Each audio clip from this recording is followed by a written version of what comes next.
Is your team bad? Have you already watched all of our draft content? Are you going to make the playoffs, but you have a major deficiency that gives you no chance of winning the Super Bowl? Sam? This video is for you. Free agents on defense.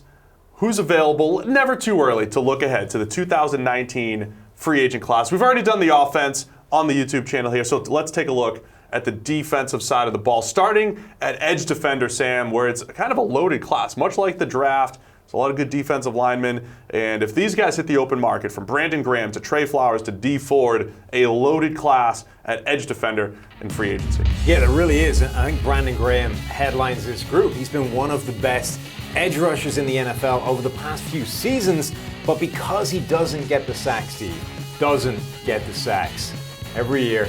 This year he's going to get there.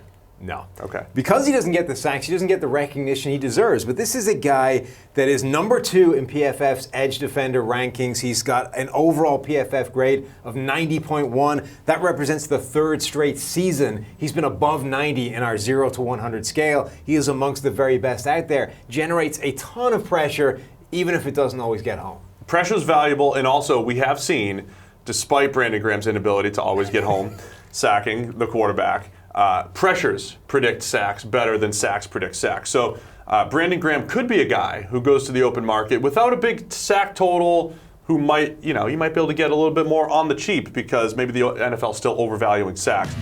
Trey Flowers for the New England Patriots, a guy who right now is tied with D Ford, who we'll talk about in a second, with an 89.9 overall grade. He has 35 total pressures. And what Trey Flowers has done in that New England defensive front that doesn't really have a ton of help around him, he's been by far their best pass rusher for 3 straight years now. Yeah, and he's a really versatile guy who doesn't just do it on the edge, but can move around. He's been rushing from nose tackle at times, lined up, head up over the center and generating pressure that way. He's a guy you can plug into any defensive system in the NFL, knowing that he is going to bring you some significant pressure, whatever it is you run, and contribute against the run. And Flowers, one of those guys that we really liked coming out of college, one of the guys who graded extremely high for us, did not have the measurables, and we saw his production translate from college to the NFL. And then we mentioned D Ford, a career year for the Kansas City Chiefs edge defender, a guy who on a per snap basis just had not gotten after the quarterback at a high rate for a former first-round pick, but this year completely changed his game.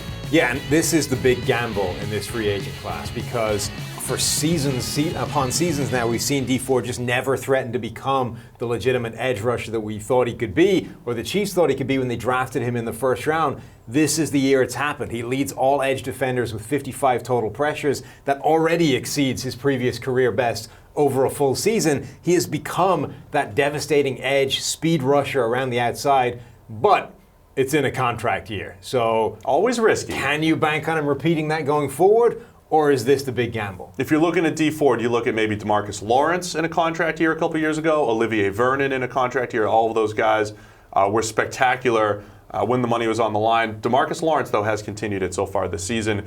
Let's go to the other big name here at safety. It's Earl Thomas. Of course, he's out for the season, and he had been having his little back and forth with Seattle, wanted a long-term contract, felt disrespected, most likely going to hit the open market. And this is a spectacular player, of course, when he's healthy and back on the field. And a lot of teams trying to duplicate what Seattle did with their single high free safety system, which is built around Earl Thomas. What kind of market is he going to see? Right, I think it should still be pretty strong, even though he is getting up there in years and he's coming off a pretty significant injury, because he is singularly capable of making these single high safety schemes work. He's the guy who is uniquely qualified to change the way things function schematically. From a coverage standpoint, he just affects areas of the field that other people can't, and he can do it all closer to the line of scrimmage. He doesn't need to cheat himself back deeper and get the range that other safeties need to manufacture in that way. He doesn't need to manufacture that extra range that other guys need to. He can be a legitimate difference maker to the defense you want to run. Yeah, teams like the Falcons, Chargers, the 49ers, so many teams running that scheme. I think that would be, and he fits anywhere, but teams especially with the single high safety scheme that really want a guy like Earl Thomas. Let's just fly through a couple more names that are interesting. Michael Pierce from the Baltimore Ravens, more of a run stopper, but if you're talking a guy maybe on the cheap in today's NFL, can add a ton of value to your run game. Yeah, consistent run-stopping force, and though that's not as valuable as it used to be, we see with guys like Damon Harrison going to the Lions, it can still make a huge impact on your defense, and Michael Pierce is amongst the best of them at doing that. Our number 5 grade versus the run this season, 87.9, only 12 pressures though, so he is a lot like Damon Harrison in terms of not bringing too much as a pass rusher, but still an important role player. And then you look at Kareem Jackson from the Houston Texans, played a little safety, played a little corner, but having a career year, drafted in 2010, but a career year right now, again, do you have to worry about, this being the contract year, but doing a really nice job and showing that versatility in 2 roles. Yeah, and his grade has been all over the map since he came into the league. He's been good, he's been bad, and he's been everywhere in between. And this season, he didn't even begin the year playing cornerback. He was a safety, had to move back outside because of injuries in that Houston secondary. But right now, he's our number 3 ranked cornerback on the year, an overall PFF grade of 87.8.